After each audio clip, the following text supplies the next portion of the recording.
I need to express this. I've been a lifelong fan of the God of War series from 2005 when I was a little baby, and my earliest memory was drinking from a bottle, and I look over, I see Kratos on the screen. I see him tearing people apart. I love this man. He's awesome. He's my real father. The third has always been my favorite, and I would absolutely love to talk about like these games and the characters and just like a bunch of stuff from them in general on my channel. Please, God, please, Kratos, send me the God of War fans so I can have an excuse to talk about it more. I don't care, I will. But with that being said, I love the way that Kratos' character has developed since then, how he's had to unlearn the harm of the Spartans' upbringing and eventually be able to tell his son that emotions are okay to feel. And I thought that was just such a touching moment. I love Ragnarok. It concluded in a very nice place. Kratos' story feels complete and he can now finally settle down. He's found a friend in Freya who can relate to his grievances and they can set out to fix the world together. And now I had expected that from there we would follow Atreus. And imagine my surprise when we got Faye instead. I believe that's her name, Faye. And I hadn't even considered that this was a possibility. I thought we'd only see her in cutscenes. It's better than that though. We're gonna get to see her battle through the dead world, which appears to have gods from all religions across the world. And I really wonder how many different ones that we're gonna get to see. I'm really hoping to get some Hindu gods in there. If any of them make an appearance, I'll be very happy. Her gameplay looks really high energy. Like it looks, I don't want to say too similar to God of War 3, but it looks sort of fast paced in the style of that. I really love the way that the underworld looks, the scale of it all too. I watched this with a friend too, and something they pointed out, I also noticed, I really like, is they weren't afraid to give Faye grit. Like, when she gets in a fight, she can get dirty, and they don't try to make her pretty in every frame. She's able to have, like, faces that are quote-unquote ugly, like, you know, what people consider not perfect, and I love that. I had the same feeling with, not God of War, Horizon Forbidden West, when they were able to have, like, Aloy was just able to make expressions and not have to be, like, perfect, not wrinkly, young all the time. And this kind of brings me to my main point of the video. I'm really pissed at how much hate that this game is getting. I've seen it online, I've seen it on, like, Twitter, X, whatever you want to call it. People are mad that this game has a woman as the protagonist. And first of all, shut up. Like, don't act like there isn't a bunch of games coming out that have women as the protagonists that are like, really good. And don't act as if they haven't been there in the past. Like, I guarantee you these are the same people that loved Tomb Raider but just want to complain that there's a new game out with a woman as the protagonist. And they're saying like, oh, she should be weak, she should be subservient, whatever.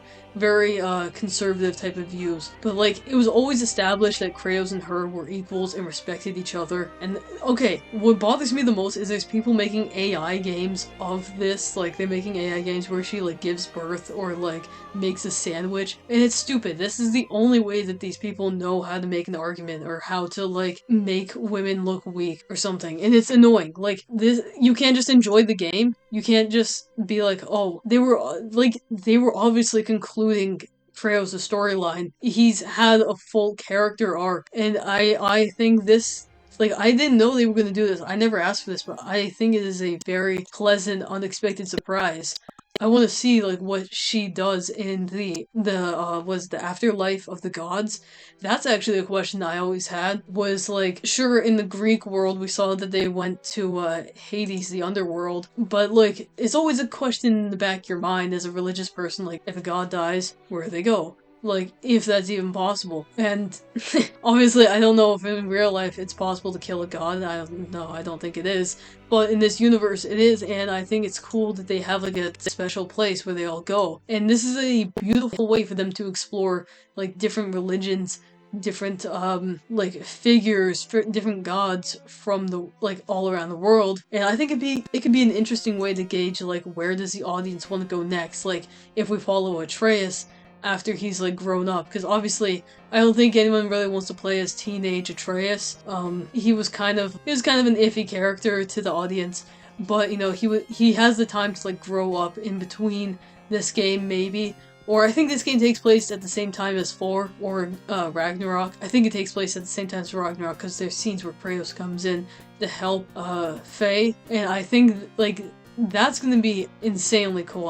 I'm really excited to see how they tug at your heartstrings with that. So they could gauge after this game's over, like what gods were people most interested in, and then you can see like in Atreus' game, whatever place in the world he goes to, like maybe people most want to see the Egyptian mythology, so Atreus' story will naturally lead there, or Hindu, or like whatever they do next. Totally not strongly advocating for it to be Hinduism that they go to. I don't know how they could do Christianity. That could be an interesting world too, you know. But like Faye has just such like I love her playstyle. I love her sword. The cube thing I'm not super excited about. I know it's voiced by Huey, and look guys, I'll be honest, I didn't finish The Boys because I heard of how disappointing the ending was, and I kind of hated Huey's character's progression, so I didn't bother with that, so I'm sorry to break your hearts there if anyone cared. But yeah, like overall, what they've shown in the gameplay, it looks incredible, and like the character designs, the way that they've done each of the gods. Can't remember the fire guy's name.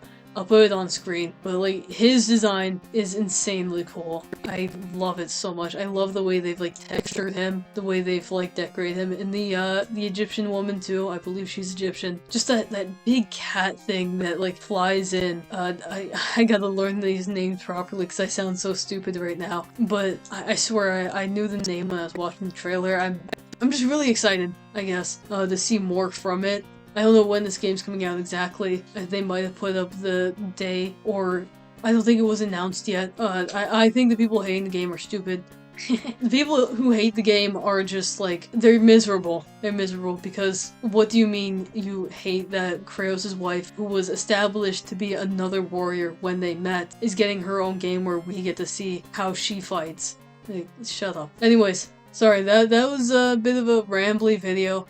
I know I kind of went off script and I kind of just started talking. I just wanted to express how excited I am for this, and I wanted to establish on my channel that I'm a God of War fan, so that like I can finally get people to. I want to get people in here that also like the games, so I can talk about them more. Yeah. Subscribe if you want to see the gaming channel grow. I really want to get this off the ground, cause you know, my other channel I talk about shows and like movies or whatever. Trying to branch away from has-been there. But yeah, join our Discord if you'd like. Check out the main channel. God forbid you want to check out the main channel. Don't actually do that. Please promote this one.